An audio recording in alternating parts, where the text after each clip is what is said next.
très intéressant, très enrichissant, très porteur pour les élèves, pour la connaissance de leur environnement proche et de leur patrimoine, de leur culture et de leur nature aussi.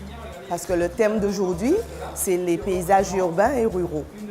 La classe a beaucoup participé car nous avons un projet justement sur le patrimoine cette année. Notre projet de classe tourne autour du patrimoine. Donc ça tombait très bien cette exposition aujourd'hui.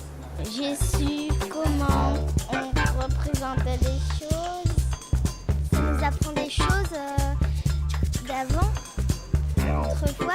Chaque année, on essaye au musée Schœlcher de correspondre à la thématique nationale et même européenne qui est choisie par les Journées du patrimoine.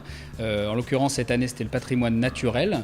Alors évidemment, en Guadeloupe, il y a beaucoup de choses à illustrer autour de cette thématique. Au musée Schœlcher, on a voulu mettre en valeur les artistes qui avaient peint, dessiné, photographié la nature, mais aussi les paysages urbains de Guadeloupe, essentiellement au 19e et au début du 20e siècle. Et donc, d'observer l'étonnement qu'il pouvait avoir de ces modifications profondes qu'il y a pu avoir du paysage en Guadeloupe en quelques 150 ans.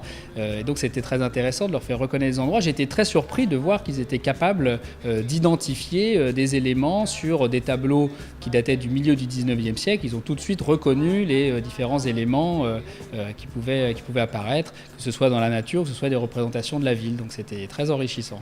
On accueille pour représenter cette vue. Elle ressemble beaucoup à la vue d'Évremont de Bérard et pourtant c'est quand même pas la même.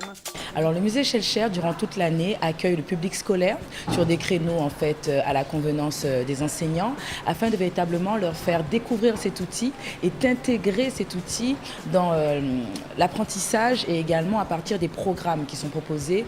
On est vraiment au service des enseignants, donc c'est l'occasion pour eux de venir, de découvrir et surtout de caler à une thématique qui est déterminée préalablement par les instances ministérielles.